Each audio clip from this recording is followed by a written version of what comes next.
시청자 여러분 안녕하십니까? 들매곡간입니다. 이번 시간에는 우리나라에 자생하는 방풍이라 부르는 식물이 세 가지가 있습니다. 그 세 가지 식물을 소개해 드리도록 하겠습니다. 첫 번째 소개할 방풍은 갯방풍입니다. 갯방풍은 제주도를 비롯해서 우리나라 동해안, 서남해안의 백사장이나 갯바위에 붙어 사는 다년생 미나리과 식물인데요. 예전에는 상당히 많았다고 하는데 요즘은 보기가 귀해졌습니다. 그래서 산림청에서 지정하는 희귀식물로 지정되어 있어서 함부로 채취하면 안 되고요. 재배한 것을 사서 드셔야 합니다. 대한민국 약전 제11 개정판에 해방풍이라는 생략명으로 기록되어 있고요. 식물명은 갯방풍입니다. 해방풍의 성미는 약간 달고 쓰며 성질은 차다고 기록되어 있습니다. 폐에 열이 많아서 생기는 마른 기침, 또한 가래에 피가 섞여 나오는 증상, 목이 마르고 갈증을 느끼는 증상, 메스꺼움이나 구토, 소화장애를 치료하는 데 도움을 주는 약재라고 알려져 있습니다.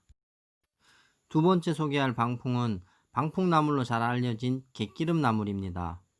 대한민국 약전외 한약규격집 제4 개정에 보면 한약명은 식방풍, 식물명은 갯기름나물로 기록하고 있습니다. 자생하는 곳은 제주도를 비롯해서 우리나라의 서남해안, 해안가에 양지 바른 곳과 보시는 것처럼 갯바위에 붙어서 바위 암벽에 붙어서 자생하는데요. 미나리과의 다년생 초본 식물입니다. 약으로 쓸 때는 뿌리를 사용하는데요. 맛은 맵고 성질은 차고 독이 약간 있습니다. 식방풍은 주로 폐, 방광경에 들어가 작용을 하는데 폐에 열이 많아서 생기는 마른 기침을 치료하고요. 이뇨작용과 해독작용이 있습니다. 그 밖에도 요로감염증 치료에 사용한다고 알려져 있습니다. 세 번째 방풍은 미나리과의 다년생 초본인 기름나물입니다. 우리에게는 약초보다는 나물로 더 많이 알려져 있죠. 잎 앞면 뒷면이 전부 뺀질뺀질해서 기름나물이라고 불려지는데요. 대한민국 약전에서는 방풍 대용으로 정식으로 등재되지는 않았지만 민간에서는 오래전서부터 석방풍이라는 이름으로 뿌리를 약으로 사용했습니다. 류마티스 관절염이라든가 감기, 상기도 염증, 그리고 부자라는 독성이 강한 약이 있는데 이것을 잘못 먹어서 중독됐을 때 해독하는 약재로 많이 사용되었던 것을 볼 수가 있습니다. 북한에서 펴낸 약초의 성분과 이용이라는 책자에 보면 기름나물에서 추출한 추출물 중에는 쿠마린이라는 항암 성분이 들어있다고 합니다. 그래서 북한에서는 항암약으로 쓰기도 한다는 기록이 있을 만큼 민간에서 오래전서부터 다양하게 사용되어진 약초이자 나물입니다. 그리고 우리나라에는 자생하지 않는 방풍이 있습니다. 원방풍이라 부르고요. 중국이 원산지입니다. 이 원방풍이 우리나라에 없기 때문에 대용품으로 앞에서 설명해드린 갯방풍, 갯기름나물, 석방풍을 이 원방풍의 대용품으로 사용했습니다. 그것도 아주 오래전서부터요. 그 중에서 해방풍으로 알려진 갯방풍은 뿌리를 가지고 막걸리를 담아 먹었을 때 중풍이나 폐질환에 아주 효험이 있어서 민간에서 오래전서부터 사용을 많이 했던 그 방풍의 대용품인데요.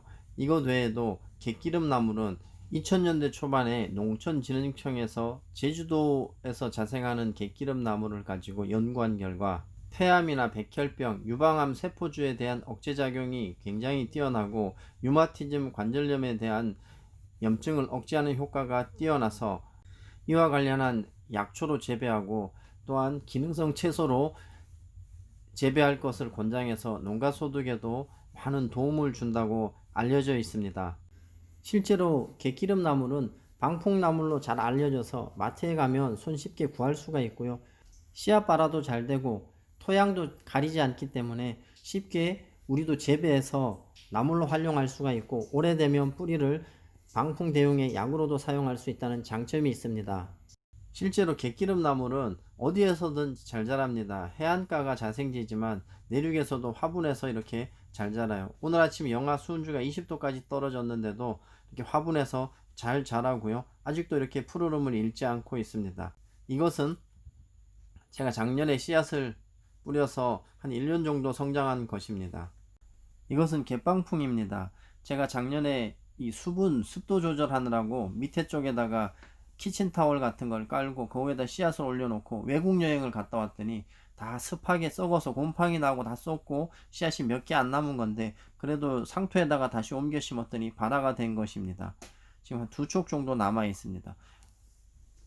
이런 걸 볼 때 이제 일반인들도 씨앗만 있으면 아무 곳에서나 잘 번식시켜서 재배해서 사용할 수가 있다고 느껴지는 것이 갯방풍입니다. 오래된 고서인 동의보감, 중국의 본초 강목, 중약대사전 이런 고서를 빌리지 않더라도 최근에 다양한 연구 결과를 보더라도 중국의 원방풍, 우리나라의 식방풍, 갯방풍, 석방풍 이러한 것을 섭취했을 때 정도의 차이는 있지만 뇌졸중, 중풍, 안면마비, 반신불수, 관절염, 항암효과 이러한 것을 조금씩은 기대할 수 있는 것이 앞서 설명한 갯기름나물이나 갯방풍, 기름나물일 것입니다. 저도 이제까지 방풍을 소개할 때 그런 식으로 소개했습니다. 방풍은 안면마비라든가 구안아사, 중풍, 뇌졸중 같은데 아주 효과가 있는 약재라고 설명을 하면서 가급적이면 제대로 설명을 하려고 노력을 했는데요. 최근에 몇몇 유튜버들, 유명한 유튜버들도 있습니다. 약초를 설명하는 유튜버들이 많은데 경쟁하다시피 우리나라에 자생하는 사냐초라든가 나무를 설명하면서 한 뿌리만 먹어도 모든 암병이 나을 것처럼 설명하는 유튜버들이 있습니다. 그리고 한 뿌리만 먹으면 아침에 일어나면 몸에 변화가 일어나는 정력제로 소개하는 유튜버들이 있습니다. 만병통치약도 좋고 정력제도 좋습니다. 100번 양보한다 손 치더라도 본인이 설명하는 약초가 그 효능에 맞는 약초인지 정확하게 알고 설명했으면 좋겠습니다. 최근에 올라온 방풍에 대한 유튜브를 구독하다 보면 저도 자료 검색하고 다른 유튜버들이 어떻게 올리는지 이렇게 검색하다 보면 다른 유튜버들이 올린 영상도 보기도 하고 하는데요. 자기가 설명하는 방풍이 전혀 다른 방풍을 가져다 놓고 식방풍이라 그랬다, 해방풍이라 그랬다, 개방풍이라 그랬다가 갯기름나물이라 그랬다가 횡설수설 아무 말이나 막 쏟아냅니다. 그러면서 꼭 빼놓지 않고 하는 멘트가 있습니다. 한 뿌리만 먹으면 암병이 나을 것처럼 불치병이 나을 것처럼 설명을 합니다. 거기에다가 한 뿌리만 먹으면 없던 정력이 왕성하게 생겨난다고 설명을 하는 유튜버가 있는데 자신이 설명하는 약초하고 약초의 효능하고 영상에 나오는 약초가 전혀 매치가 안 되는데도 영상을 시청하시는 시청자분들, 구독자분들이 전혀 모를 거라고 생각하고 아무 말이나 막 내뱉는 그런 유튜버들을 볼 수가 있는데 많은 시청자분들이 식물을 알고 약초를 알고 산나물을 알고 싶어서 유튜브를 구독하는 초보자분들이 대다수입니다. 하지만 그 중에는 우리 유튜버들보다 더 많은 약초 지식을 가지고 있는 시청자분들도 구독자분들도 있다는 것을 숙지하시고 계속 이런 식으로 모든 식물을 만병통치약이다, 정력제다 소개하다가는 언젠가는 개망신 당할 수도 있다는 것을 꼭 염두에 두시고 본인이 설명하는 약초하고 효능하고 영상에 나오는 약초가 산나물이 정확히 매치되는 것인지는 꼭 확인해 보시고 한 번 더 확인해 보시고 영상을 만드는 유튜버들이 되셨으면 하는 바람에서 이 영상을 만들어 봅니다. 오늘 영상은 여기까지고요.